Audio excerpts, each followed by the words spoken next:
Hello everyone, welcome to Varsha's kitchen. ಇವತ್ತಿನ ವಿಡಿಯೋದಲ್ಲಿ ಇತ್ಕನ್ ಬೇಳೆ ಸಾರು ಹೇಗೆ ಮಾಡೋದು ನೋಡೋಣ. ಇದು ಅವರೆಕಾಯಿ ಸೀಸನ್ ಆಗಿದ್ದರಿಂದ ಅವರೆಕಾಯಿ ಸೀಸನ್ ಮುಗಿಯೋಷ್ಟರಲ್ಲಿ ಒಂದು ಸತಿನಾದರೂ ಇತ್ಕನ್ ಬೇಳೆ ಸಾರು ಮಾಡಿಕೊಂಡು ತಿನ್ನಿ. ಮೊದಲು ಸ್ಟವ್ ಹಚ್ಚಿ ಬಾಣಲೆ ಇಟ್ಟು ಬಾಣಲೆ ಬಿಸಿ ಆದಮೇಲೆ 2 ಸ್ಪೂನ್ ಆಗೋಷ್ಟು ಎಣ್ಣೆ ಹಾಕ್ಕೊಳ್ಳಿ. ಎಣ್ಣೆ ಬಿಸಿ ಆದಮೇಲೆ ಬಿಡಿಸಿಟ್ಕೊಂಡಿರೋಂಥ ಒಂದು ಬೆಳ್ಳುಳ್ಳಿ, ಉದ್ದಕ್ಕೆ ಚಿಟ್ಕೊಂಡಿರೋಂಥ 1 ಇಂಚು ಶುಂಠಿ, ಕಟ್ ಮಾಡ್ಕೊಂಡಿರೋಂಥ 2 ಸಣ್ಣ ಈರುಳ್ಳಿ, ಚಿಕ್ಕದಾಗಿ ಕಟ್ ಮಾಡ್ಕೊಂಡಿರೋಂಥ 1 ಟೊಮೆಟೊ ಹಾಕಿ ಈರುಳ್ಳಿ ಟೊಮೆಟೊ ಮೆತ್ತಗಾಗೋವರೆಗೂ ಫ್ರೈ ಮಾಡ್ಕೊಳ್ಳಿ.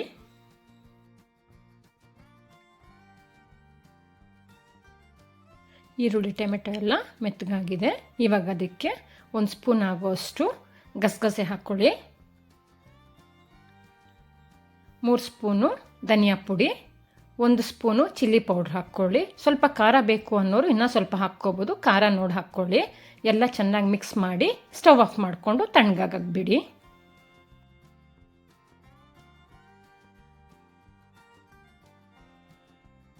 ಮಿಕ್ಸಿ ಜಾರ್ಗೆ 1 ಚಿಕ್ಕ ಬಟ್ಲಾಗುವಷ್ಟು ಕೊಬ್ಬರಿ ತುರಿ, 1 ಸ್ಪೂನು ಹುರ್ಗಡ್ಲೆ, ತಣ್ಣಗಾಗಿರುವಂಥ ಮಸಾಲ, ಅರ್ಧ ಸ್ಪೂನ್ ಆಗೋಷ್ಟು ಅರಿಶಿನ, ಕೊತ್ತಂಬರಿ ಸೊಪ್ಪು ಸ್ವಲ್ಪ ಹಾಕ್ಕೊಂಡು ನೀರು ಹಾಕಿ ಫೈನ್ ಪೇಸ್ಟಾಗಿ ರುಬ್ಕೊಳ್ಳಿ. ನೋಡಿ, ಈ ರೀತಿ ಫೈನ್ ಪೇಸ್ಟ್ ಆದರೆ ಸಾಕು. ಇವಾಗ ಸಾಂಬಾರು ಹೇಗೆ ಮಾಡೋದು ನೋಡೋಣ. ಮತ್ತೆ ಸ್ಟವ್ ಹಚ್ಚಿ ಕುಕ್ಕರ್ ಇಟ್ಟು ಕುಕ್ಕರ್ಗೆ 1 ಸ್ಪೂನ್ ಆಗೋಷ್ಟು ಎಣ್ಣೆ ಹಾಕ್ಕೊಳ್ಳಿ. ಎಣ್ಣೆ ಬಿಸಿ ಆದಮೇಲೆ 1 ಸ್ಪೂನ್ ಸಾಸಿವೆ ಹಾಕ್ಕೊಳ್ಳಿ.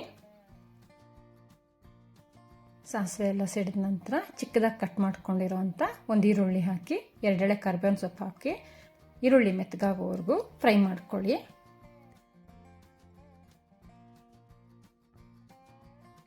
ಈರುಳ್ಳಿ ಎಲ್ಲ ಚೆನ್ನಾಗಿ ಫ್ರೈ ಆಗಿದೆ. ಇವಾಗ ಅದಕ್ಕೆ ಇದಕ್ಕಿಟ್ಕೊಂಡಿರೋಂಥ ಅರ್ಧ kg ಅವರೆಕಾಳು ಹಾಕ್ತಾ ಇದ್ದೀನಿ. ಅವರೆಕಾಳು ಹಾಕಿ ಚೆನ್ನಾಗಿ ಫ್ರೈ ಮಾಡ್ಕೊಳ್ಳಿ.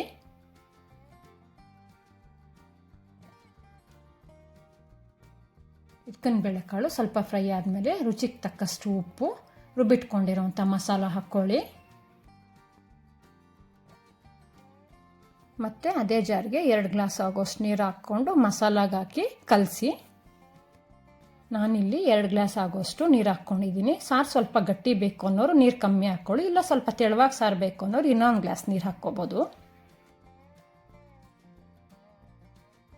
ಲಾಸ್ಟಲ್ಲಿ 1 ಸ್ಪೂನ್ ಆಗೋಷ್ಟು ಗರಂ ಮಸಾಲ ಹಾಕಿ ಕಲಸಿ. ಈ ಟೈಮಲ್ಲಿ ಉಪ್ಪು ನೋಡ್ಕೊಳ್ಳಿ, ಸಪ್ಪೆ ಆಗಿದ್ದರೆ ಇನ್ನು ಸ್ವಲ್ಪ ಹಾಕ್ಕೊಂಡು ಕಲಿಸ್ಕೊಳ್ಳಿ. ಈ ಇತ್ಕನ್ ಬೇಳೆ ಸಾರು ಪಾತ್ರೆಯಲ್ಲಿ ಕೂಡ ಮಾಡ್ಕೋಬೋದು. ಕುಕ್ಕರಲ್ಲಿ ಏನಕ್ಕೆ ಮಾಡಬೇಕು ಅಂದರೆ ಕುಕ್ಕರಲ್ಲಿ ಮಾಡಿದ್ರೆ ಈಸಿ ಆಗುತ್ತೆ. 1 ವಿಸಿಲ್ ಬಂದರೆ ಸಾಕು ಕುಕ್ಕರಲ್ಲಿ. ಪಾತ್ರೆಯಲ್ಲಾದರೆ ಸ್ವಲ್ಪ ಟೈಮ್ ಹಿಡಿಯುತ್ತೆ, ಅದರಿಂದ ನಾನು ಕುಕ್ಕರ್ ಯೂಸ್ ಮಾಡ್ತಾ ಇದ್ದೀನಿ. ಉಪ್ಪೆಲ್ಲ ಹಾಕಿ ಕಲಸಿದ ನಂತರ ಕುಕ್ಕರ್ ಮುಚ್ಚಳ ಮುಚ್ಚಿ 1 ವಿಸಿಲ್ ಬಿಡಿ. ಫ್ಲೇಮು ಮೀಡಿಯಮ್ ಮೇಲೆ ಇರಲಿ, ಹೈ ಫ್ಲೇಮ್ ಮಾಡಬೇಡಿ.